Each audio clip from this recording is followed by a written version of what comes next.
right, my name is Carmen Bolt, the oral historian at William & Mary. It's currently around 1 p.m. on February 7th, 2018. I'm sitting in the Alumni House with Sophie Lee. Can we get started by you telling me the date and place of your birth and what years you attended William & Mary? I was born April 19th, 1968 in Washington, D.C. And I went to William & Mary from 1986 to 1990. Okay, great.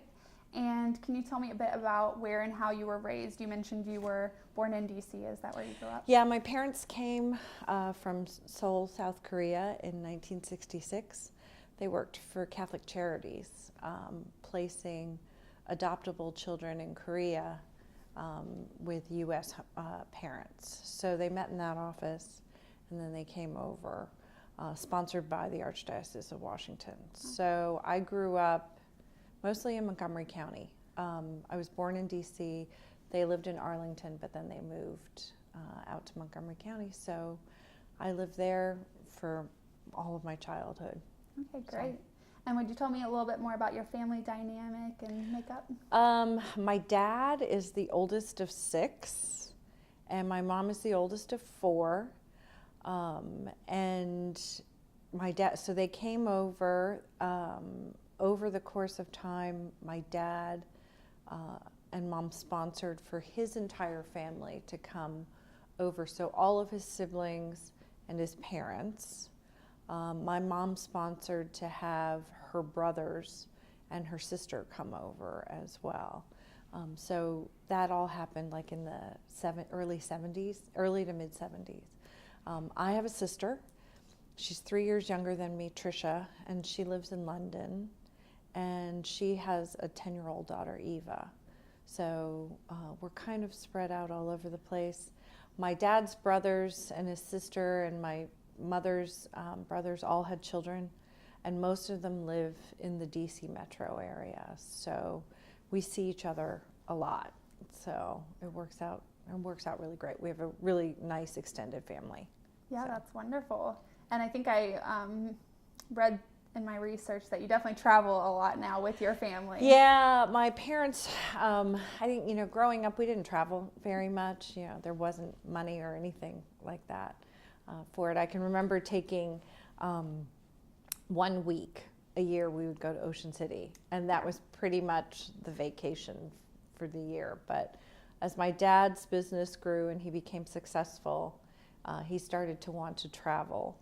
And my mother worked for International Monetary Fund, so she got home travel back to her home country, which is Korea. And so we started traveling then, but since then it's only, I guess, exploded, and everybody travels a lot all the time. So that's really nice, especially that now that you're all spread out. Yeah. When you started traveling, did your family take a lot of trips back to Korea? It used to be solely to Korea. It used to be like every other year we would go and stay for, like a month in the summer. But now it's everywhere. It's Korea, a lot of trips to London to go see my sister.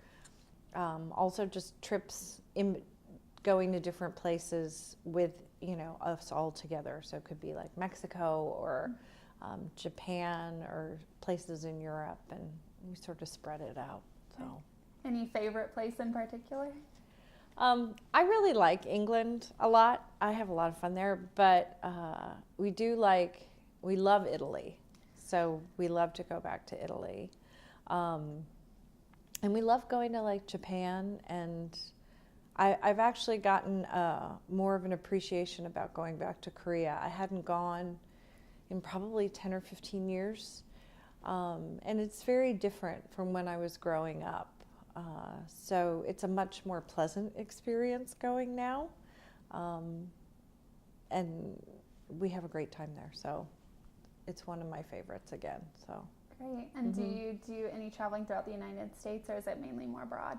No, we travel abroad. I mean, within the U.S. too. We've gone to, my best friends live in Colorado and in California, and they're both from here.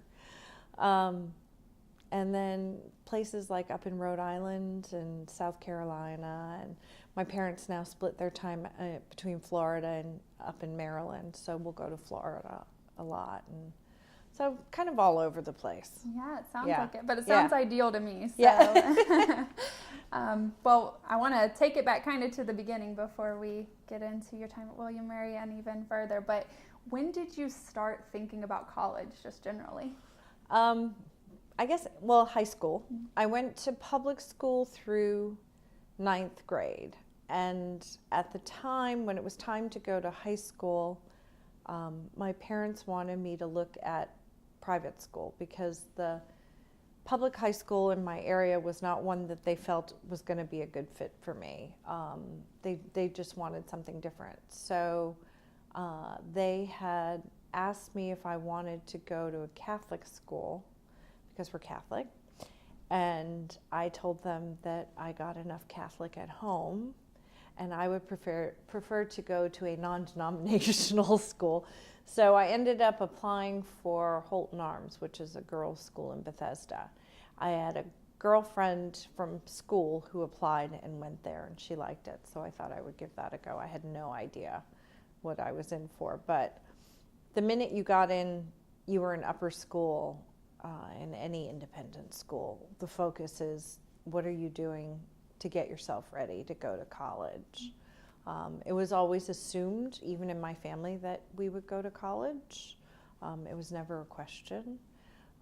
So probably, the active 10th grade, you start meeting with your counselor and they start talking to you about what do you need to look for in your grades, where do you want to go, what kind of scores do you need. So the normal stuff, I think, these days, but that's when it happened. Right, yeah, it's intensive. Yeah.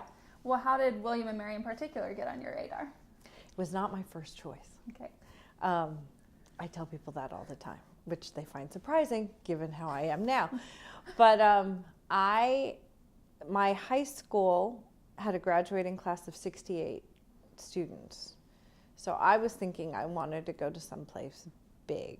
So I remember we had a college counselor, her name was Marge Lenig, and you had an appointment with her in, I think it was your 3rd trimester of your sophomore year or your 1st trimester of junior year. It was one of those, depending on the scheduling.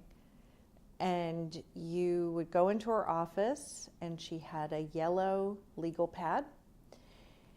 And you sat there, and she would ask you, what schools do you want to apply to? Where do you want to go? And then she would tell you what schools she thought you could get into. And sometimes they matched up and sometimes they didn't. But then she would proceed to tell you what kind of scores you would need to get on your SATs, what kinds of grades you would need, who you needed to get recommendations from. I mean, she was a well-oiled machine. So I remember, I think I had put down things like Chapel Hill, I put down Georgetown, I put down Berkeley, I put down, I don't know where else I put down, but William and Mary was not on that list. And she was very systematic. She had told me the chances of me getting into Berkeley were not even worth considering, not because I was dumb or anything, but just because demographically it wasn't going to work out for me. She told me ways to get around it. She was, very honest about that kind of stuff. She's like, apply for one of the other schools. If you don't like it, you can always transfer in. I was like, okay. But then she mentioned William and Mary. She thought I should apply. She said that she thought it would be a good fit for me size-wise. She said it was big enough that I wouldn't feel like I was in a tiny, tiny school, but small enough that I wouldn't feel overwhelmed. She made the comment that it was far enough away from my parents that I wouldn't see them every weekend, nor would I feel like I wanted to go home every weekend. And she was pretty spot on about everything. And so I remember filling out the application, I think I filled it out in 2 different pens because the ink ran out. I wrote the essays, I sent it off, and I ended up getting in, and I decided to come here. I did actually get into Santa Cruz, and I wanted to go there first, but my parents refused to pay for tuition to send me to California because they were like, we'll never see you again. And I was like, well, then my second choice was William and Mary. So I ended up coming here, but I loved it. The minute I set foot on campus, I loved it. And did you set foot on campus before you started school here, or was that your very first? No, that was other than the requisite like trip when you're little with pictures in the stockades, I'd never been here. So that was the first time was freshman orientation week. My goodness. And so what do you remember about that week? Like first stepping onto campus, what it looked like, what it smelled like? I lived on Yates, 3rd Center. It was hot, which everybody I'm sure remembers. It was overwhelming. There was so much going on. I mean, it's not like it is now. I see with the whole organization of like the orientation aides and the RAs and everybody, with the whole crews coming out to help you move in. I don't remember it being like that. It was families just sort of having to fend for themselves and get your stuff up into the dorm. So it was a little strange, the whole idea of living with somebody that you just had no idea who this person was. I ended up lucking out. I had a great freshman roommate. She was my freshman and sophomore year roommate. But yeah, it was overwhelming. It was fun though. It was just, everybody was in the same boat. Everybody was, trying to meet new people and meet as many people as you could, and so it was fun. Yeah. Yeah. Everyone was figuring it out together. Yeah, absolutely. So did you know what you wanted to study when you got here? Is that something you developed once you were here? No, I had no idea. I thought I would go into law. I had this idea that I wanted to be a lawyer until I actually worked at a law firm. And then I was like, I don't think this is for me. And I had no clue. I really didn't. I sort of fell into psychology just because it was the subject I liked studying the most. So that's how that came to be. I wasn't one of those people who came in with some definitive idea that I was going to study certain things. Right. Yeah. So when you were taking those classes to start, and before you worked at the law firm and decided that wasn't for you, how did you really get into psychology, or find the interest you wanted? Was there a particular class or professor you had that was impactful? It was one of those things where I think the whole premise of liberal arts education helped me find focus because I didn't know. Sure. So the fact that you had to take these requisite classes in different areas made me take classes in some cases that I just didn't think I would be particularly interested in. And sometimes I was right. I mean, I think if you ask my parents if they can recall, we all generally agreed that economics was not the thing for me to do. Actually, Professor Jensen also said economics was not the thing for me to do. But I remember my advisor was Dr. Neslick. And I remember I enjoyed his classes. And then there was also actually an education professor I took a class from. And he was Dr. Lavich. He passed away. He was fantastic. And that really sort of pushed me into the psychology arena. So that's how that ended up coming to be. Great. And were there any other individuals on campus that you looked to as like a mentor or someone who was really impactful during your time here? In terms of mentoring, not really. It was more the friends I had. They were, and they are the people that I rely on still. So I have my two best friends from here. But then we also have a big cohort of friends that we all keep in touch with each other. So that was the support group or the support mechanism for me at school. Sure, it sounds like you found great community here. Absolutely. And do you have any good stories about how you met those best friends that you still stay in contact with? So my two best friends are Chrissy Morton Demir and Audra Lally, now Mallow. And we lived on the same freshman hall. And Chrissy's room was right next to mine. And she will tell you that like when it was mealtime or something, and basically at that time when you're a freshman, you go down as like with your entire hall to go eat. And I would bang on the wall and just be like, let's go. Audra lived a few doors down, and we all hung out, but Audra and I, we started hanging out more when Chrissy went to go live with her when she got bumped from the residence lottery, and they had to all go move off campus. So we all started hanging out then, but they've been my best friends since the beginning. So, and we still talk all the time. So that's great. Yeah.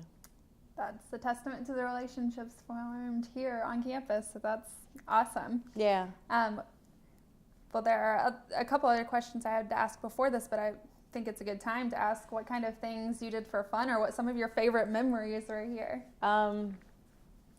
I guess freshman year, I think I spent a lot of time in the dorm freshman year. I remember everybody going through Rush, but I didn't know what a sorority was. I had no clue. It just wasn't something that I grew up knowing anything about. My mother went to university in Korea, and they certainly didn't have that. The high school I went to tended to be pretty, I guess, progressive. They didn't like their cheerleaders. They had cheerleaders, but they found their feminist opinions did not support why did these cheerleaders have to cheer for the boys football team when it was a boys school, and it didn't make any sense. So they disbanded them. So it just wasn't something that I grew up with. So the whole notion of Rush, and watching all these women blow drying their hair in 90% humidity and putting on dresses and pantyhose and going to these things was just bizarre. So I didn't do any of that. I actually didn't rush a sorority till junior year. Just my friends were like, you should really do this. And I was like, all right, I don't have anything else to do, so I'll do this. Ended up being great. But, a lot of time in the dorm. What else did I do? I don't know what else I did. Junior and senior year, it was a totally different thing. I had a lot of friends, a lot of sorority friends. There was all of that. I lived in Pi Phi my senior year. Chrissy and Audra lived in Cayo across the street. Well, actually, Chrissy didn't live in Cayo. Audra lived in Cayo.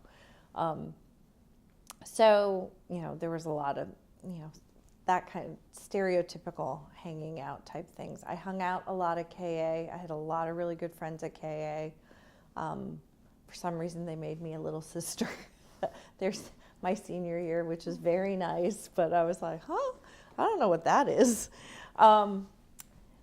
So, all the typical stuff, hanging out at Paul's, hanging out at Greenleaf, hanging out at Mama's, which is no longer there, sadly. cheese shop.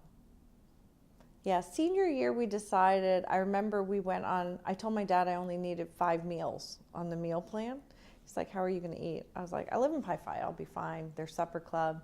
So we did stuff like that. I said, and plus, at the time, we'd go, there was a Japanese like hibachi restaurant called Sakura. So they served $5 lunch. So we'd do that, we'd do cheese shop. Yeah, we had a whole social roundtable of meals. So that was also a big part of my social life. So yeah. Yeah, no, that sounds great. Social It's all life, pretty normal stuff. Yeah, my current social life revolves around food, so I You can relate. totally You can relate. Yeah. to that. So I don't want to turn too sharply, but it kind of is. You can. I want to know about any difficult experiences that, looking back, stand out to you as impactful or influential during your time. I don't know that I had anything that was particularly or awful that happened. I mean, it was just things that were different. At the time when I was an undergraduate, it was not as diverse as it is now. I mean, I know that there are probably people who say it's not very diverse now by their estimation, but back when I came in as a freshman, it was not very diverse at all. And there weren't the programs or the acknowledgement of outreach. I think that there is now. So that was a challenge. And that wasn't so much a challenge from the student body as a whole. It actually was more of a problem with regards to interacting with other Asian students on campus. I think there was I perceived very much a desire for them. They wanted to remain cohesive as a group.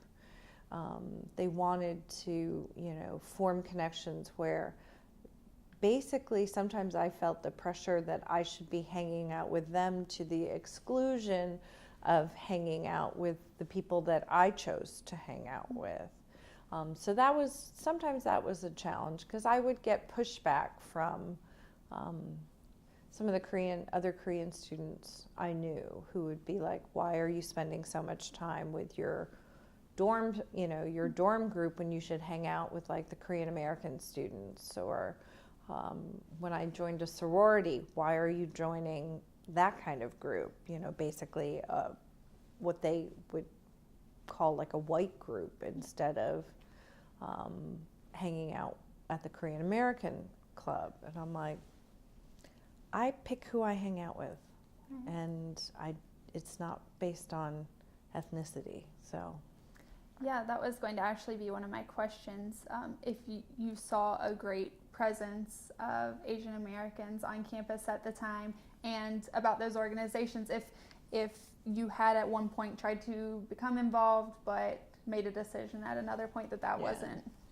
They would come find you during orientation. They would find all the other I'm just speaking from the Korean aspect. They would come find you and ask you to come, to like a club meeting or something.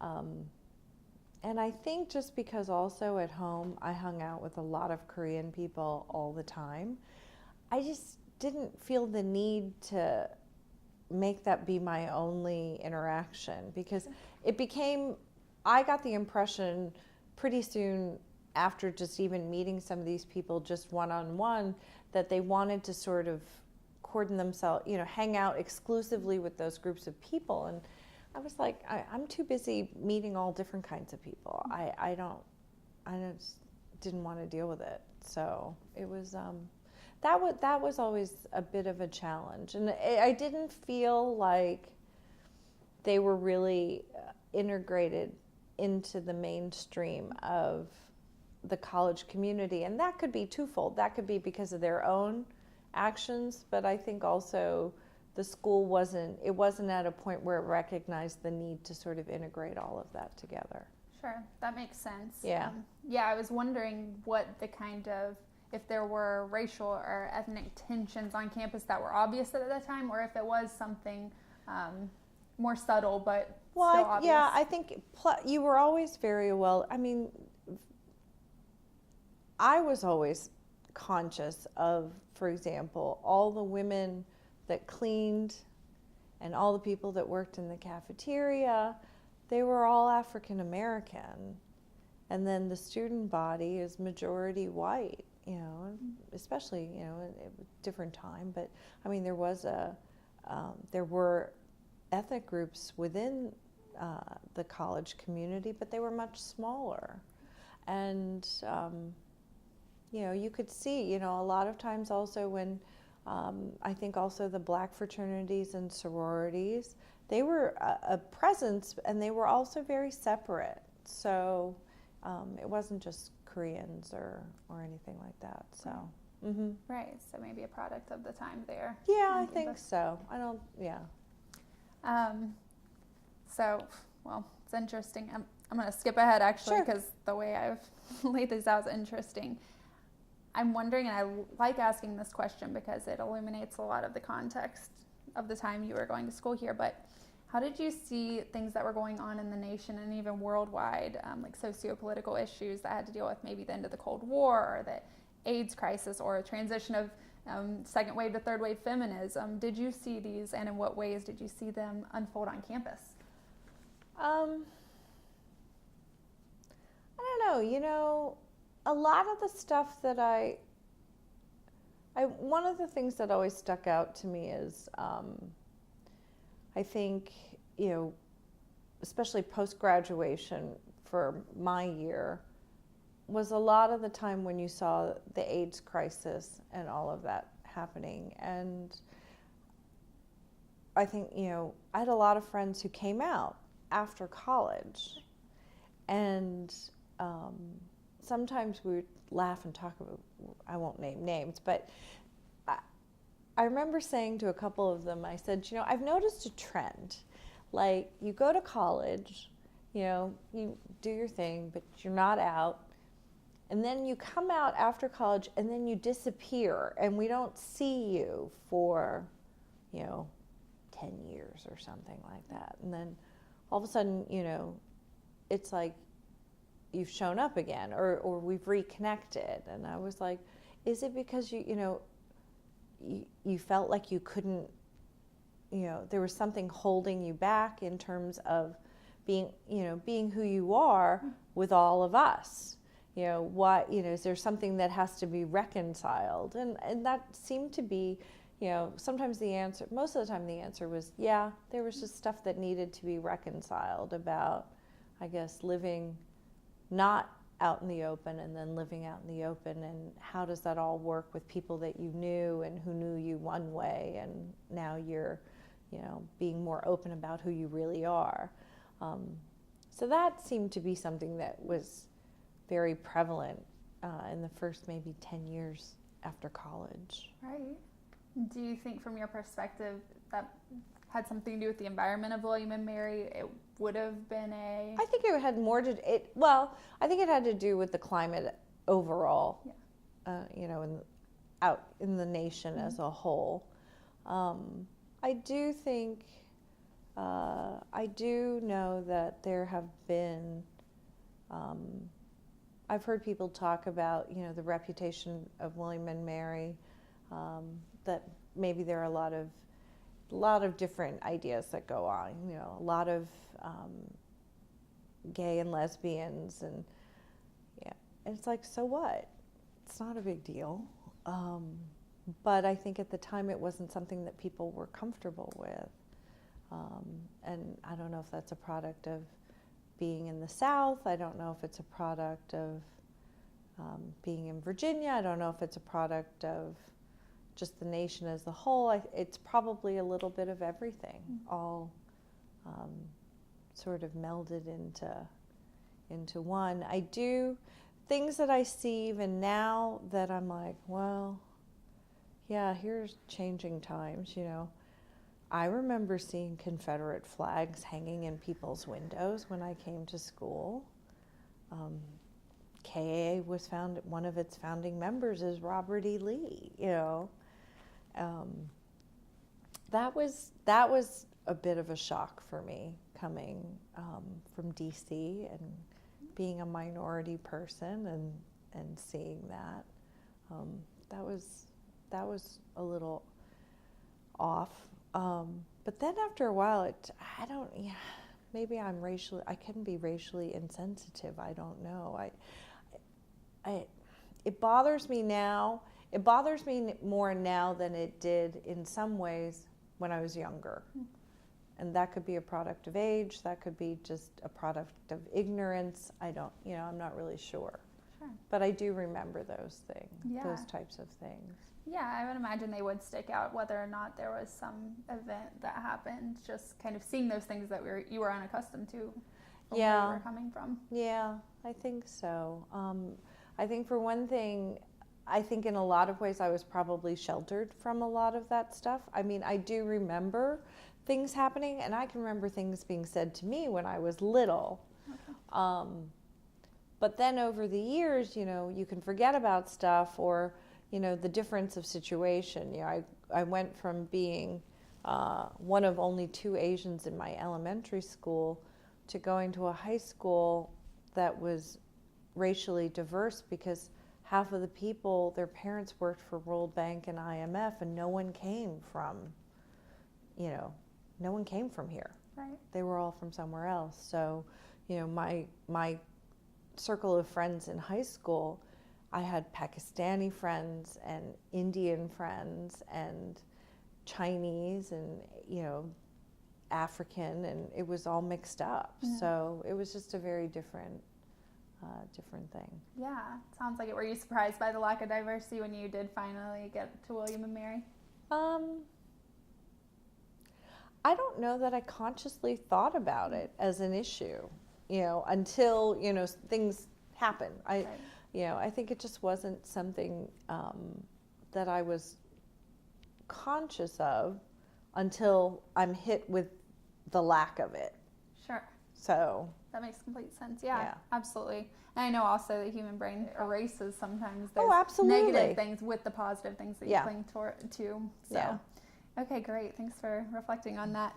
I want to get back to the stuff you were involved in. So Pi Beta Phi, and I saw also that you did study abroad. Where did you study? Or were you? Oh, I think I did. Well, I guess I did. I totally forgot. I forget about a lot of things. I studied in Seoul. Oh, okay. So I went to a summer program in Seoul and did that. And that was a lot of fun. I had a great time with that. But it's not the same type of study abroad that happens now, which I'm so jealous of. Right. So. How did you decide to do that summer program in Seoul? I think it was just a question of, looking for something to do in the summer, and my mother's best friend lived right near the school where a lot of people went. It was a very popular thing to do, not so much from my college experience, but from the other Koreans I hung out with at home. They all went to summer school in Seoul. Okay. So it was like, okay, well, I guess I'm going too. My sister was different. She was part of that beginning push of different types of study abroad, I think.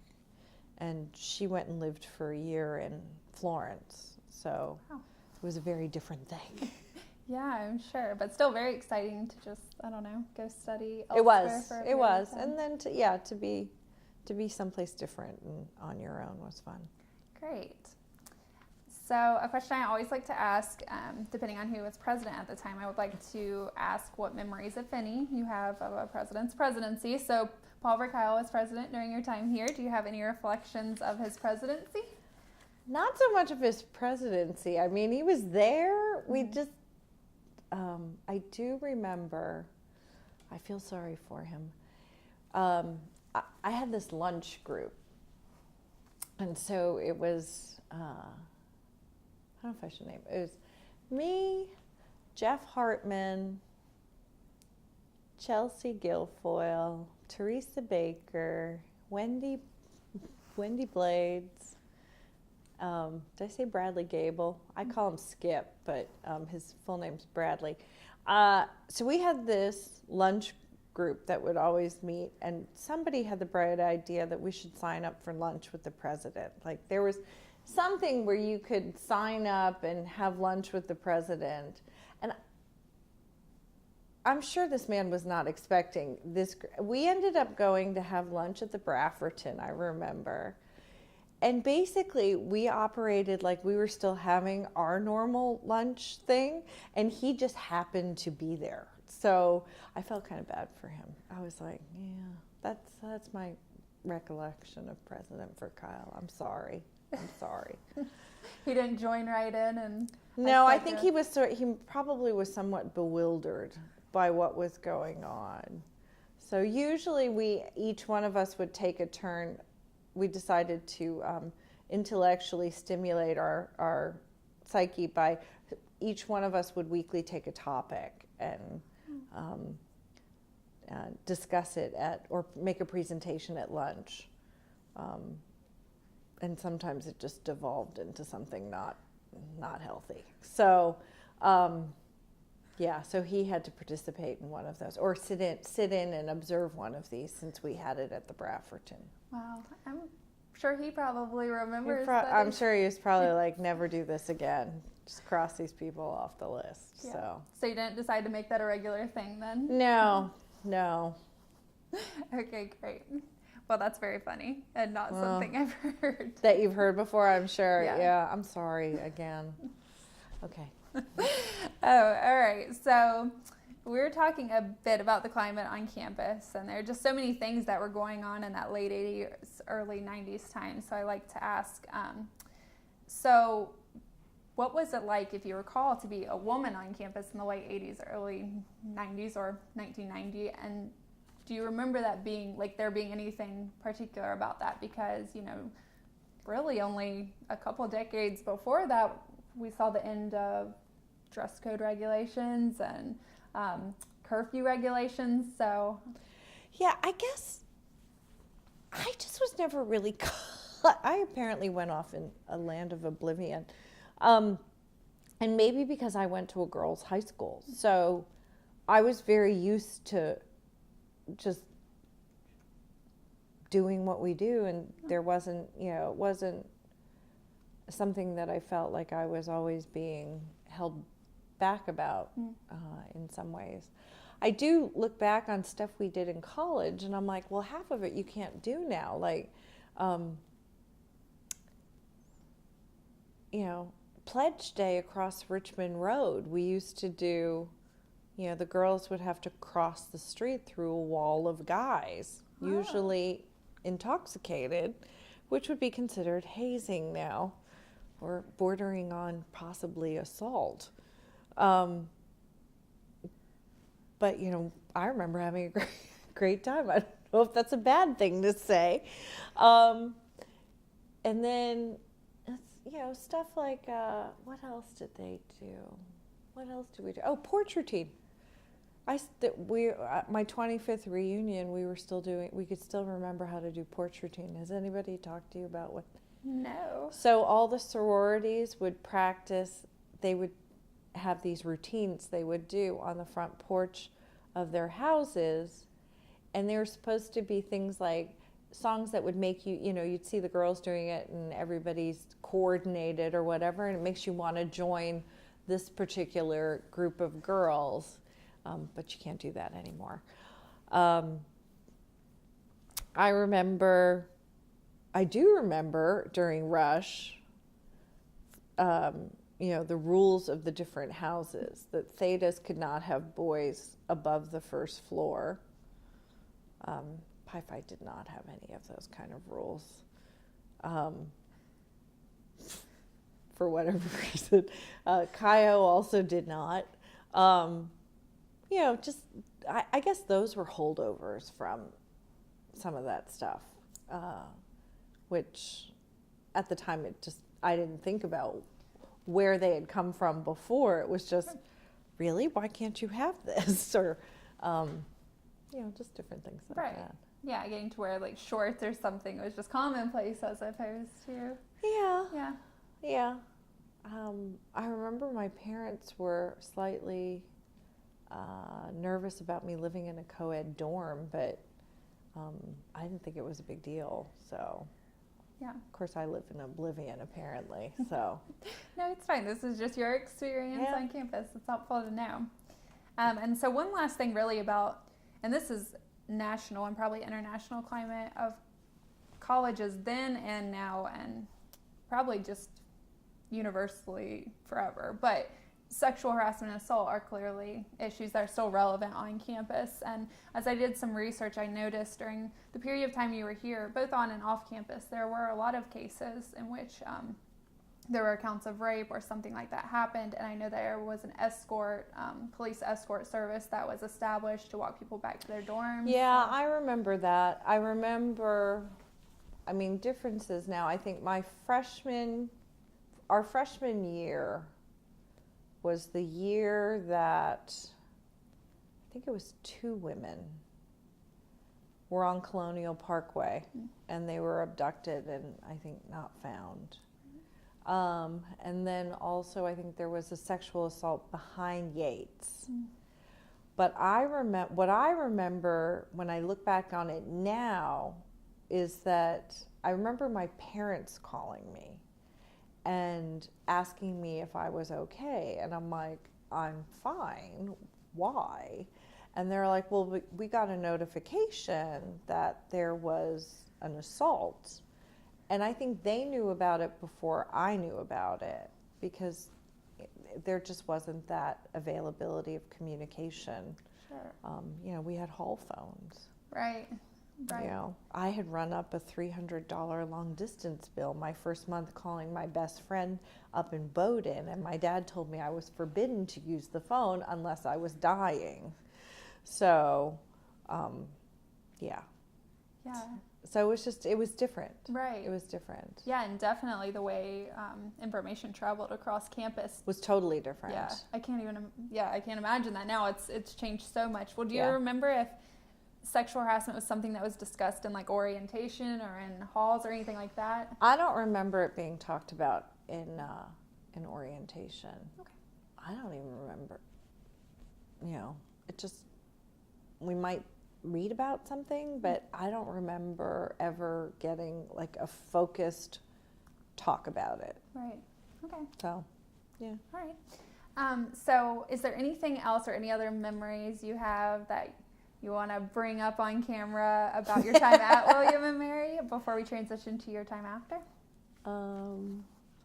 I have lots, but probably I shouldn't, so I will keep my mouth shut. Yeah, none you want to put on here for all of No. No, okay. Those would have to be redacted. They could be helpful to someone researching I'm one sure day. they would be, but... Okay, well, if that's the case, then we can transition Okay. to your time post William Mary education. So when you left William Mary, kind of walk me through what was next. I know you eventually went to work for the Allied Technology Group, which was your family's company, and then, well, more after that we'll get to, but what was kind of that initial trajectory when you graduated? Mostly I didn't know what to do. I think I had still I'd still toying around with the idea of law school up until senior year, and then I was like, no, it's not happening.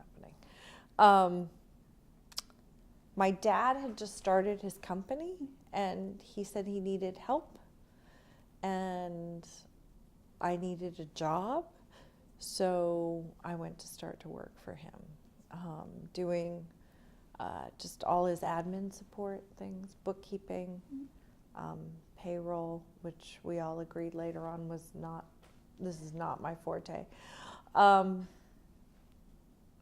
HR, setting up offices, that type of thing. So, so from there, it was out of necessity for him, and I think cluelessness on my part about what to do. Right. And sort of just worked out. Yeah, so did you find that you liked that type of work? Or? There was stuff that I was good at. We generally all agreed accounting was not my strong suit, especially when I threw away the payroll. This was before direct deposit. Yeah, that was not fun. I ended up being good at doing HR type things, and maybe the psychology background was helpful with that. So I would take care of the HR functions for the company. I would take care of setting up offices as my dad's company was growing, so I managed that type of thing, and those seemed to be the areas that I was strong at. Right. So. And so you stayed with your family's company until, and correct me if I'm wrong, until you broke off in the early 2000s to start your own company. And I started my own company. So that brought a whole nother level of stress into life, but that was okay. It makes one have an appreciation, made me have an appreciation for the amount of stress my dad must just deal with on a day-to-day basis. I think because being the boss and having to, I guess, take on the importance that your success is what people's livelihoods depend on is very daunting, and it can keep you up at night. So we went from there, and it's been good. It has its ups and downs. I value the flexibility it gives me to do the other things that I want to do. On the other side, I know I have to do things I don't like doing, so it's a balancing act about that. So. Yeah, definitely. I guess with anything else, except you are in fact in charge, so it does. Yes. So if you don't mind taking me through that kind of process of starting your own business and what your vision was initially for that, why you chose to take that step in particular. A lot of it was about timing. I think my dad his company had gone from being 6 people to at its heyday about 500 people. And he was looking at transitioning into a retirement mode. So then it sort of brought the question of, okay, so what does that mean for me? What do I want to do? And the opportunity presented itself that if I started my own company to team up with another well-established company as my mentor. So I took that opportunity and did that. And we had a great working relationship for about 10 years doing that. And they helped me grow. And during that time, I learned a lot of things sometimes I didn't want to know, about what I'm good at and what I'm not good at, and about different agencies before. My dad's focus had been mostly in defense contracting, and the mentor company I had was mostly in the social agencies. So it was getting a totally different perspective on doing work with the federal government. Now I'm still I'm in another period, I think, of change. I'm sort of evaluating, okay, do I want to keep doing this? What do I want to do next? Mm-hmm. I don't have an answer for that yet. So, but that's how that came to be. Okay, great. And another question I like to ask is making that connection. In what ways do you see your William & Mary education having prepared you for or shaped that trajectory that you took? I think one of the things that's been the most beneficial is that, and I know people talk about it all the time, but a value of a liberal arts education, you can figure pretty much anything out. You basically have the tools to be able to adapt, to learn something new, to have a broad enough scope of education, but also interest, to learn just about anything. I mean, so when I look at other people I've met from here through various boards, I don't think anybody goes into thinking I'm gonna you know, head this conglomerate or work for this nonprofit, or I'm going to be dealing with construction, equipment or architecture. But they come from backgrounds where they can learn pretty much anything that they need to learn, and incorporate everything that they learned into where their passion goes. Yeah. So. Okay, that's a great answer. And yeah, I do hear liberal arts education lauded frequently when I ask that question. Absolutely.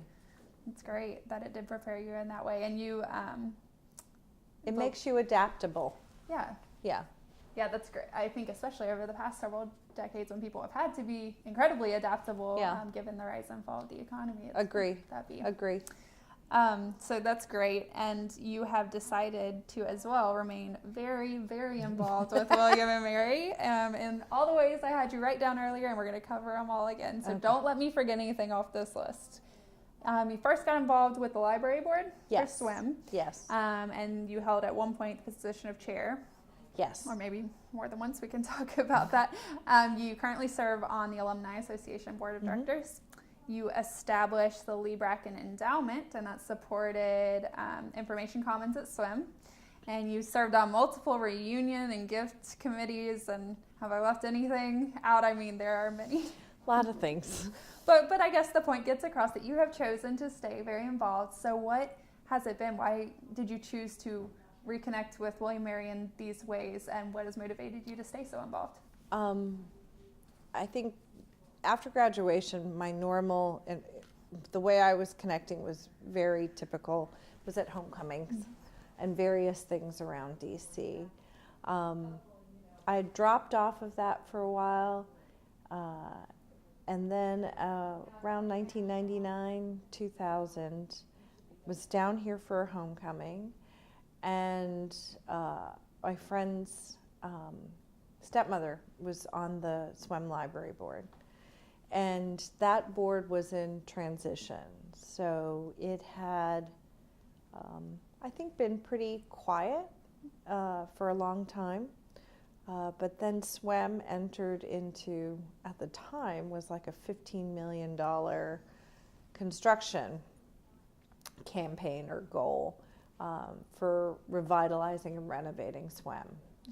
So she was on that board and said that the board was looking for new members, and basically said, you would be good at this, and you live nearby, so I know you can come to the meetings, and you should do this. So I was like, okay. Because I think at the time I was ready to look for something to get involved in, so the timing was right. So I came onto the board. The Dean of Libraries at the time was Connie McCarthy, who I'm still friends with. And she really, she's an inspiring person. I mean, just so enthusiastic, and so she was the right person for what SWIM needed at that time. She knew what a research library could be coming from Duke, and she wanted William and Mary's library to be the same way. So her vision and her push really drove the board to elevate its expectations of itself, and started incorporating, bringing in people from different backgrounds than even you would typically think would come onto a library board. The running joke amongst people I know was that they were asking me, did I even know where the library was, which the answer was yes, because sophomore year I lived out at Ludwell, and so I spent a lot of time in the library. It was not just studying, well, mostly not studying, but doing other things, but including getting kicked out of there, ejected by the librarians for fighting. That's a story we should unpack a little more. We can. I had I had an argument with a Korean guy who had asked me what my major was, and I said I was going to be a psych major. And he said, well, how do you expect to get a husband with a psych in the psych department? And I was sort of taken aback. And I was like, I'm sorry, is that the reason I'm here at school? And he said, well, and I was like, I'm sorry, I thought my parents sent me to school to get an education. And so he and I got into a verbal argument about this, and I got booted from the library that day. But yes. Worthy cause, though. Worthy Thank you. cause. Yes. So I did have an argument in the library. So yeah, but Connie was great, and all the construction stuff that happened. I mean, it's just amazing to see the transformation of SWEM to what it is now, and to see all the students in there all the time, and just people all the time using it. You know, hard at work studying, but also relaxing. And I think it's fantastic. I think it's great. So from there, after that, I was invited to join the foundation board. Do you want me to just jump into all this stuff? Yes, absolutely. And then I made, so then I came onto the foundation board, and that was also undergoing some transformation of its own. I mean, it's a fantastic group of people, and to see how, to be a part of a group that's also elevated its expectations of itself and what it means to be on that board, to representing the college, it's an honor, and I loved the time that I had on that board. So then after that, then my name was put in to join the Alumni Association board.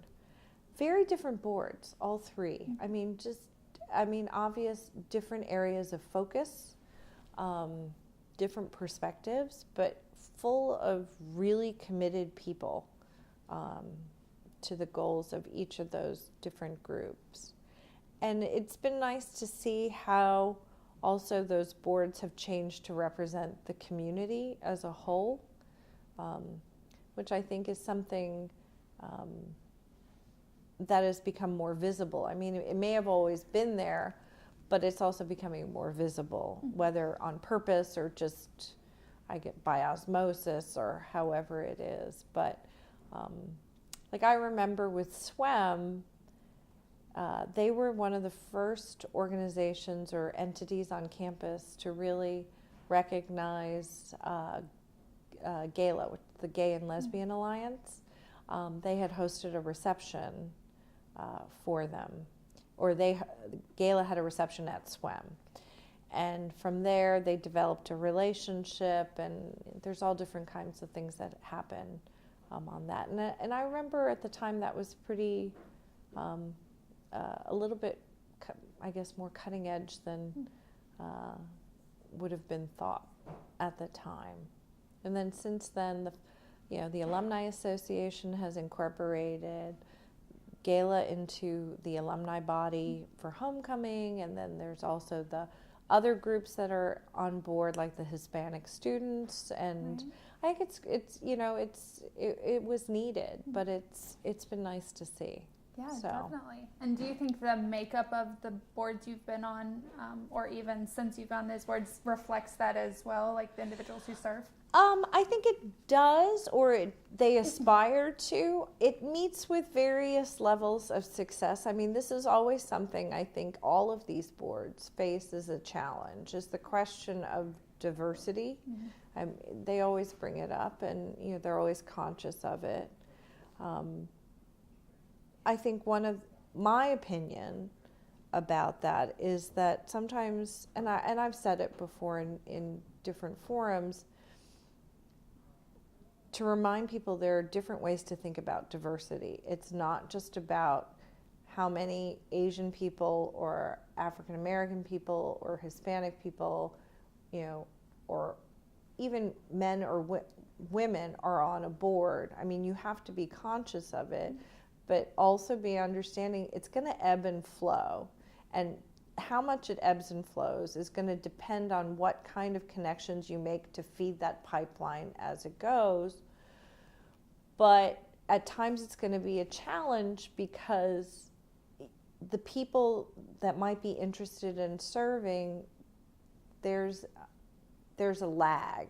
You can look at your student body now and say, there's a 40% diverse, 40% minority population, but we're not reflecting that in our boards. And it's like, well, the people that are joining the boards now come from an environment where maybe it was 20% diversity. So you're pulling from a smaller group of people. So it can be a challenge. Right.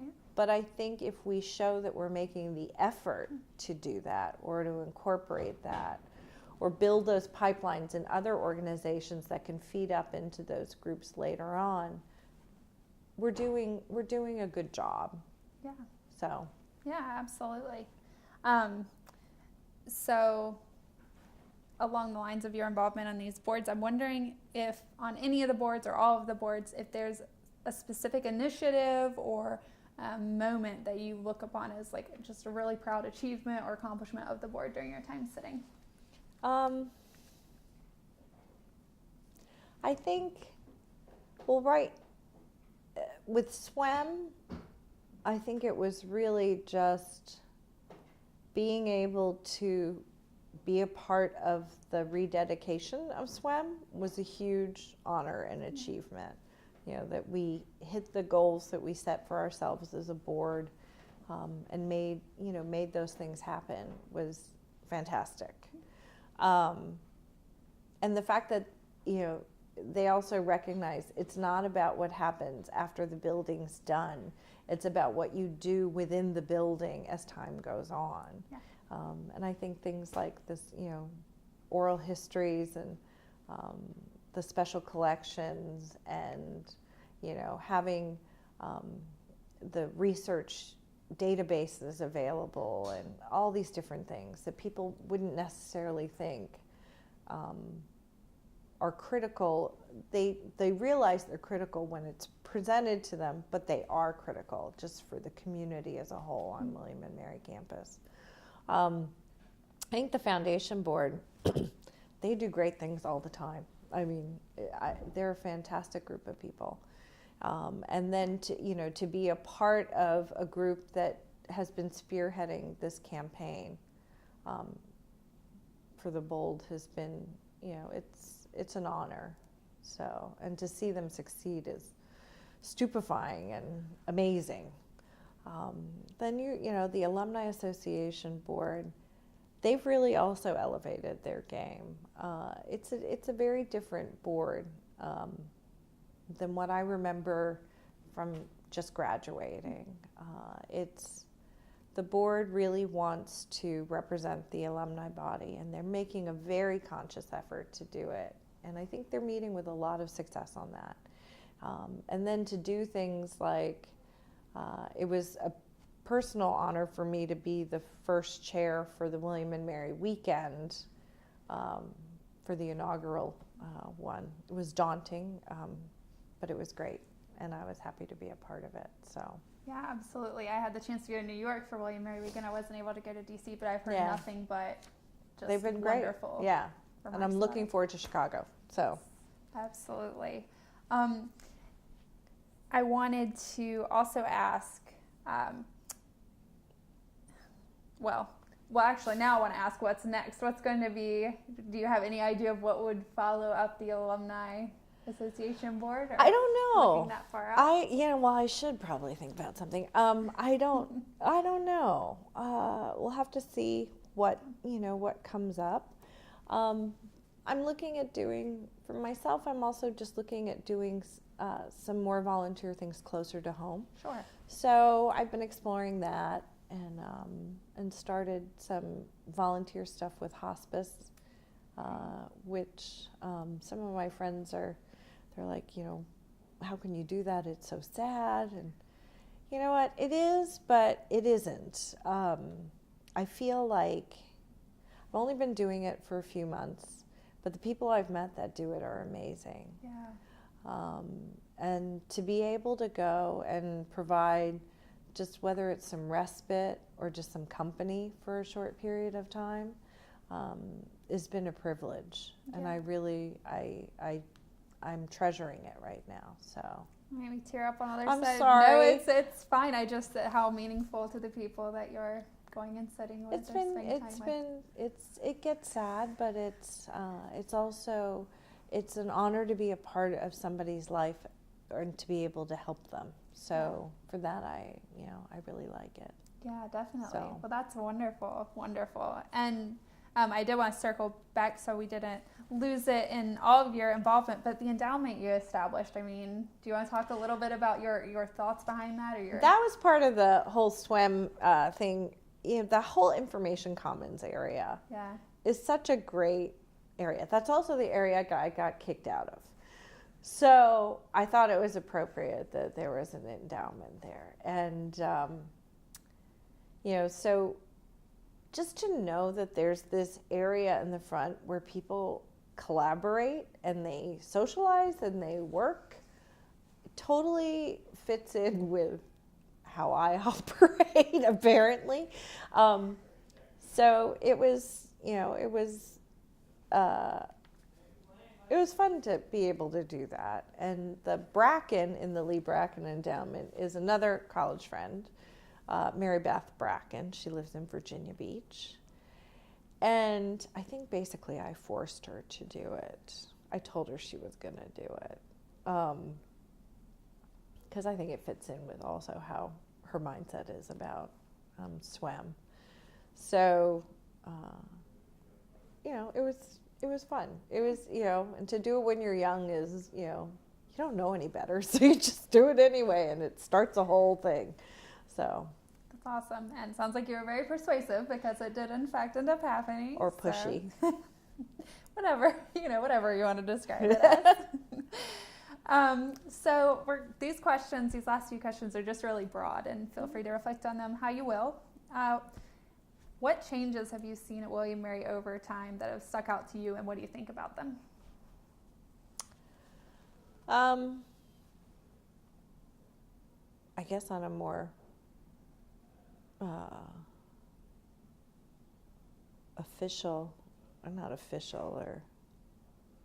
adult view, it's been nice to see William & Mary sort of grow from, for lack of a better description, a provincial school to thinking about itself more internationally.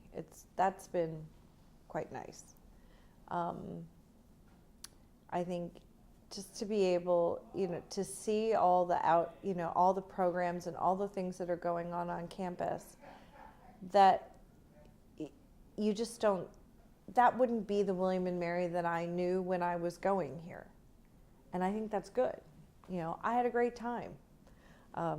We all had a great time at school, but it's nice to see it grow in status or in stature and expertise, and to be able to say that I went there. May not have been like that when I went there, but it's like that now, and I think that's a great thing. So that's been something I've been happy to see. I'm happy when I walk around campus and I see a lot more faces that look like me. And I'm not just saying Korean, I'm just saying diverse. It's nice to see that. It is really a nice thing to see. Yeah. So.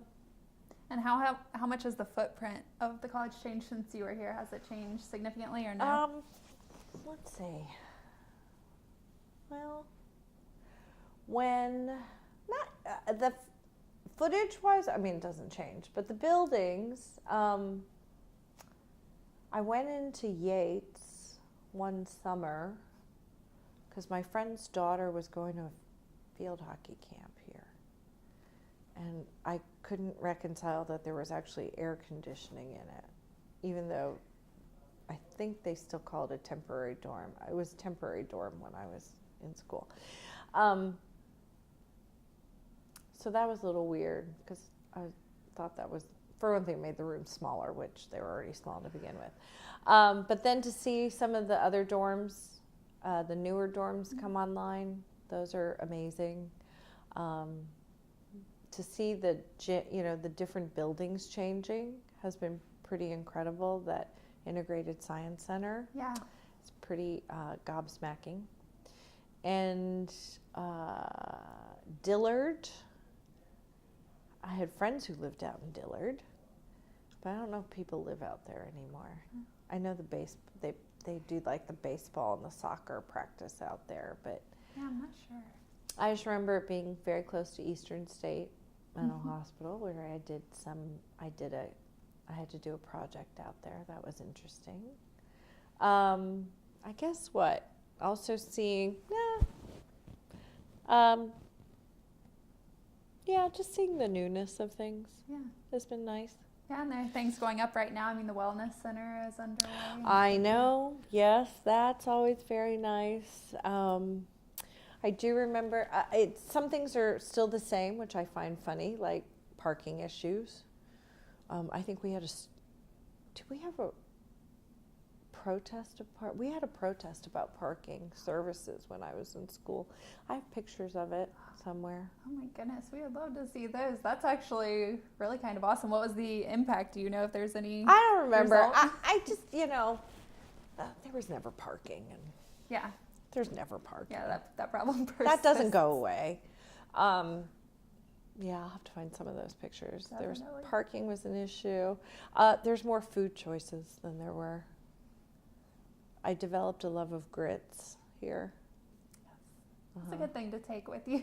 From So, for whatever is new and all bright and shiny, there's still the stuff that's the same, which makes us happy. All my friends happy when we come. So, Yeah. Anywhere in particular you like to frequent when you come back? all the normal places. Cheese shop, Yes. Paul's, where we've had some funny times even lately at Paul's. I remember going to Paul's. I have a bunch of girlfriends that we come sometimes just for a girls' weekend. Just we meet up, and we were at Paul's and we were having pictures, and I think one of the girls, I went to go get another picture, and the girl looked at me, and I was about to pay her, and she's like, no. I was like, I'm sorry? She goes, Pete says it's on him. She's like, who are you people? I'm sure she's just looking at a bunch of middle-aged women showing up at Paul's drinking pictures, and I was like, we've been coming here a very long time. A very long time. I'm getting the perks. I was like, if we could get free beers then, we would have been a lot better. But so Paul's. Where else do we go a lot? I go to the Fat Canary a lot. But, just walking around campus. Yeah. That's what we like to do. Yeah, it's nice that you all come back periodically just to have a We come weekend. back. We stay at the same house for homecoming every year. Right. I think Audra was telling me about that, in fact, right up the road down there. Yeah, we stay at the Watch the we stay parade. at the Gilman's house until they tell us we can no longer stay there. We will be at the Gilman's house. So we have the same crew that comes back pretty much every year. It doesn't matter if it's a reunion or not. So we just hang out and have a good time. That's awesome. Yeah. Are there any changes in particular you would like to see in the future? Well, there's a question. I don't know. Well, not particular. There's nothing that jumps out at me. I think what I would hope is whatever changes come, that there is a nice balance between embracing what's new, but also holding on to the core values or the core William and Maryness along the way. It's a balancing act, and I respect that. But So just the last couple of questions, because I know you have a busy schedule. So we're in the midst of a year-long celebration for the 50th anniversary of African Americans in Residence. yes. Given that, can you tell me what you believe to be the value of diversity and inclusion on campus and just more broadly?